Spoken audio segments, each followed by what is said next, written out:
similarly, like Pokemon as well, right? Like it's just one of those things where when you get invested in a story, that's what we talk about, like why these guys utilize it so well. Even like games in general utilize storytelling in such a good way, especially like if you take examples of games like Spider-Man that came out on the PS4. You are Peter Parker, you live through Oh his my life God. and you're swinging around in a city. You Yeah. get so immersed in that game, right? Like you become Peter Parker. You feel like you are Peter Parker because it's a much more immersive experience because you're pressing the buttons. It makes you feel like you're the one swinging. Like you press R2 and a web shoots out of your hand and you're swinging around the city and you're saving people. Similarly, like in Pokemon and on the Game Boy, like we were catching Pokemon. It like took us to that world and it made us journey through that story as if we were a part of it. And I think that's why like we want to be a part of that culture, be a part of that community a lot more. And I think that's what like brands kind of strive to achieve as well, if you really think about it, for them to have such an immersed and involved community, like the way these movies and these games, like the way we talk about them in such a uh, I don't know, nostalgic manner, or Yeah, in a right. manner that we talk about them like they are the love of our life, right? And it's funny how like involved we get, and I think that's what brands want for themselves as well. True. I think it's like I often think that with brands and storytelling, it's often like a case of sort of pressing the accelerator and the brake together because inherently you're a brand, right? At the end, a brand is, I mean, if you look at it really in a reductionist manner, a brand Mm-hmm. is really a story that formed around a product. Mm-hmm. Very simple, right? You have like to break it down and make it even more simpler. Let's say you have a factory that makes toothpaste. Now toothpaste in its own sense is a product. It's functional. You can go to people and you can say, hey, you know what, buy a toothpaste, and Mm-hmm. what you're doing is you're selling a product. But now if instead of selling a product you say, hey, you know what, I'm not selling you toothpaste, I'm selling you superior oral care Yeah. and all night dishum or like whatever the fuck you want to have as and you know what? That all night dishum just sounds wrong, Yeah, man. I Like, mean actually the tagline of one of these toothpaste brands, I can't remember which one is it, but yeah. so what you've done then is then you've become a brand because you've taken your product and you've cocooned it with a Oh story. my god. And Yeah. I think it's tricky there. I think it's pretty. It would be pretty optimistic to say that 8 out of 10 brands don't really make it. I don't think 8 out. I think even 8 out of 10 is like a pretty optimistic, The conservative thing is, number. I think when you try to create a fake story, it becomes difficult for people to even Yeah, believe exactly. I it. mean, if you manufacture it or if you're Yeah. synthesizing your story and they don't match your beliefs, you're going to eventually, because people have no problem giving you their money, right? I mean, Yeah. if you look back at history, people are pretty okay with giving you money if they see that the values they believe in and yours are aligned. Yeah. But if they ever spot that the story is fabricated or is fake, it's Mm-hmm. going to be an issue. And I think when you're a brand, and you're sitting in corporate office and you're trying to create a story, just make sure there's at least 50% truth there, because otherwise it's going to be a hard sell. Dude, definitely. Because I think one of the biggest problems with these brands and in general, like when you're thinking of like how to market your product in general, or speak to your public when you have to like get it out, is when they try to create this fake emotion around it and then they don't follow it up later on. Because when you're preaching something in the beginning and then you kind of in a way become a complete inverse of that, and they don't like stick to that particular ideology or feeling, like you said, it starts falling out for them. Because originally the people who kind of came and started supporting them was because of that one particular emotion or ideology or thought that they were uh, preaching, right? And then when you start going back on it and don't stick to your story, that's when you start losing your audience. And that's when you start like the audience starts realizing that maybe these guys weren't authentic at all in the beginning, and they were just um just faking us. And we why should we trust them anymore, because they've already lied to us once. So Yeah. why would we trust them later? That, that's That, very that important for them. Yeah, Yeah, that does happen. I mean, and I particularly can't recall names of brands, and even if I did, I think it's not great to call them out. But there are yeah, brands that have gone down in history because they didn't have credibility. But I think as time's going by and people are becoming less and less invested, I'm certain that the amount of manufacturing stories is on the rise, and yeah. if you're living in a time like we are, where there is so much more supply than there is demand, I think the only tip I can give out there is just be fucking awesome at manufacturing your story, right? Like, Be authentic. At the end of the day, I think no, being authentic. what I'm saying is being authentic is the thing. It's the way to go, but Yeah, because there is so much happening. I don't think a lot of people are really giving the truth out there when they come out with a true. product. Yeah. And if you aren't being honest, just be great at overcompensating. That's all I can say, because Yeah, you don't want to get busted. like then understand your own story. That's the Yeah, first rule. understanding one Like story. understand your audience, understand your own story, and understand the character you're building and what you need to overcome for with that character and its own, like how you create its own obstacles, because that's how you will truly start getting people to connect and kind of get behind your ideology, because that's when they'll become your true supporters, right? Correct. um I think this is something we are also kind of pursuing in a way, right? We want to build this community, and we want to be we are sharing our own stories in this matter. We are kind of sharing our own experiences and trying to truly connect with people in general. And I think having a few people, having a few sheeples now, I can say, because they've genuinely started communicating with us and talking Go to us. people. It feels really great, because I think that means that we have kind of connected with a few people around, and they really are happy to kind of discuss with us. They're happy to have a conversation with us, join in on this conversation that we're having, and that really feels good. Like recently, after the previous podcast that we released, we had like one person genuinely talk to us and discuss this whole matter on our website. Like, and he wanted to speak to Z about the problem that he was having. If like remember the Yeah, should we say his name? yeah, Was it's the okay. question? And this friend of mine called Shwet, and Yeah, dude was being really empathetic, but also assertively stating his point of view that uh, I mean, at least from where he was coming from, which was is that there are different levels of consciousness out there in the world, and it's not okay to eat higher conscious food, but it's okay to eat lower conscious food. I could be getting his opinion wrong, but that's where I had to disconnect, because my dilemma was that if there is like the consciousness fact in the here world. is that he Yeah. he joined the conversation, right? Yeah, so it was so cool that he came in, he spent some time from his life, and tried to help me get my dilemma right. He also gave forward his opinion, which is at the end the ultimate thing, right? Everyone has their own opinion, and each of us has the right to live by it. But it's great. I mean, it was so nice to talk to him, and it's not like anyone was trying to sell anyone on any idea. Every person was just respectfully putting forth their opinion, and it stopped there, and that was awesome. And I think that's the thing, right? Like, because we are able to, or we are starting to build that story, or rather tell our own authentic story in our matter, and maybe connect with a few people around, is what's really like helping us reach a better place, or a better point, and reaching that place of being able to build a community. And I think we can take good example from a few brands that have actually done it really well. Yeah.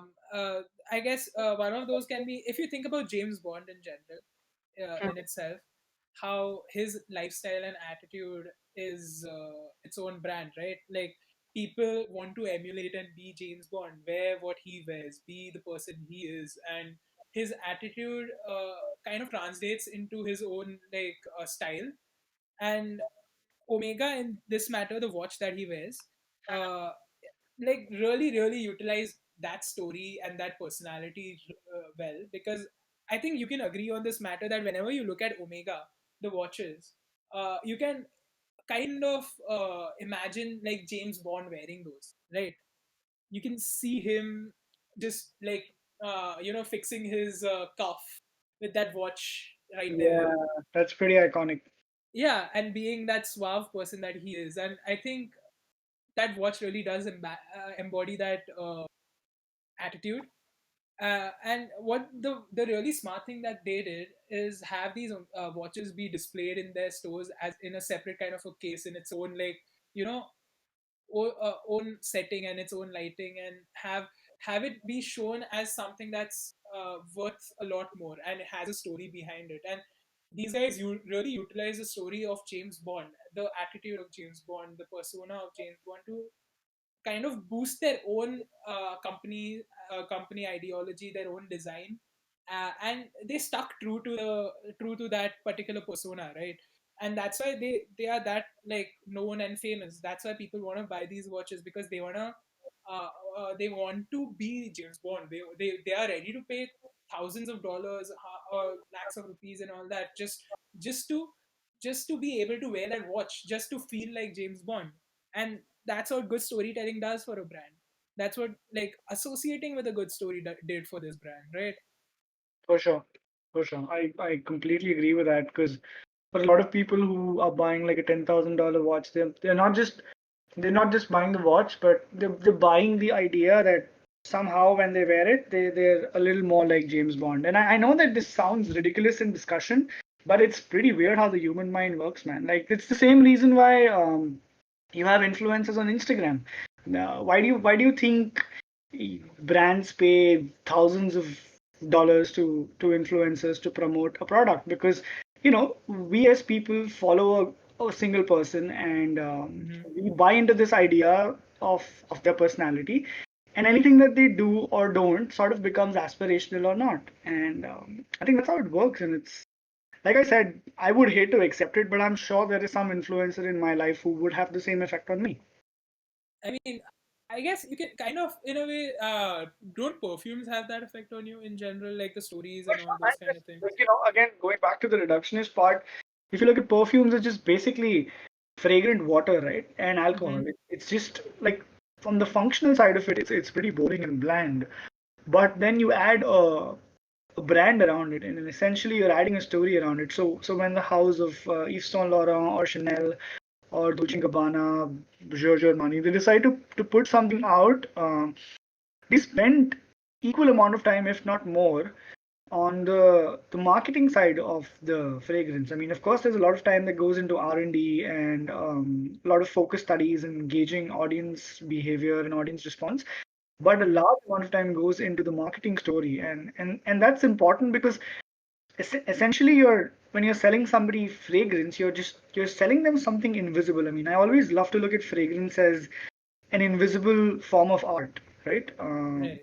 It's not something that you can really touch or really see, but yes, you can smell, and that's its inhibition, right? I mean, on the sensory palette, it can only be perceived by one thing, that's the nose, and that's why you have to create a story, the story about um, beaches and stories about urban cities and stories about high fashion and aspiration and stories about the most natural jasmine being outsourced from Ecuador or Brazil or Right. India.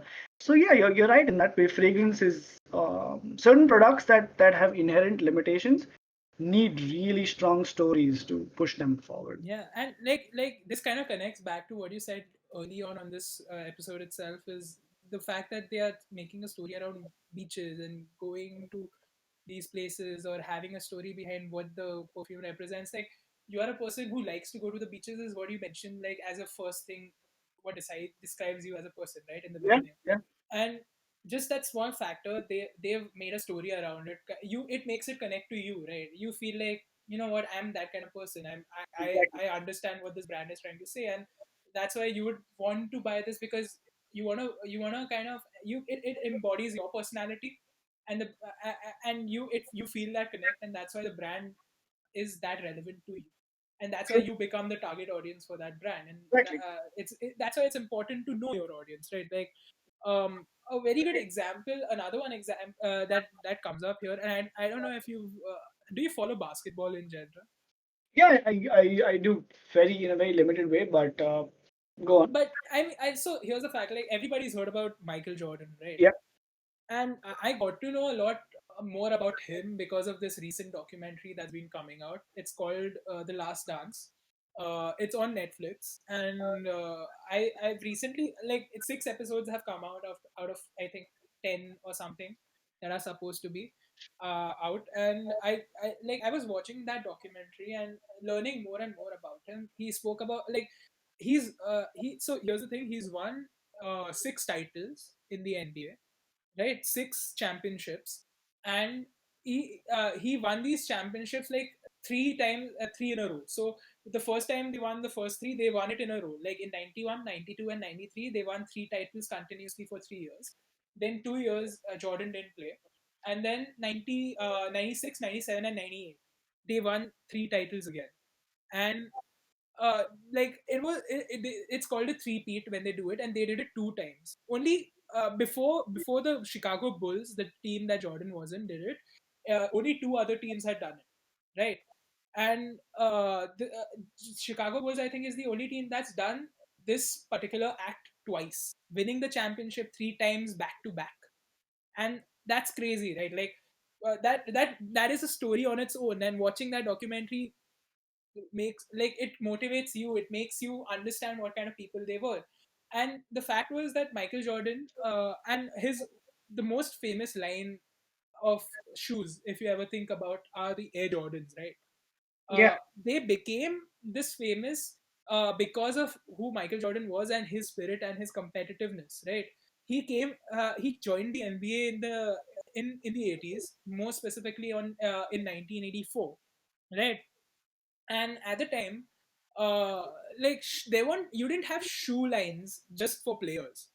Like, you didn't have special custom made shoes that this is a shoe or a sneaker that represents this player. This only used to be for tennis players or golfers or boxers. But basketball players and team players, like football players, didn't have their own shoe line. They didn't, because at the like they were a team, right? And they were a team player. So it didn't suit them at the time to, like, make this player stand out separately. But when Michael came, they wanted to, his talent was, he had that talent to be able to achieve that. And this is when Nike itself was starting up. They were new to the shoe game at the time. They only used to make track shoes. uh, they came to they spoke to the agent, or rather the agent spoke to that company to kind of sponsor Michael and get Michael onto the like Nike roster of athletes, if you want to say that. And at the time, Converse used to be the biggest shoe company. Like, if athletes used a shoe, it was the Converse. Like, this was Larry Bird, Magic Johnson, and all these people using Converse. And Michael Jordan, like, he wanted to use Adidas at the time, but since Adidas wasn't, like, in the best place, they were apparently having some troubles. Nike came up and said, "You know what? We want you because we see you becoming a star. We will give you the money. Just let us make a shoe line on you." And the reason Wow. they wanted to make this shoe line was because they were coming up with this technology they called air soles.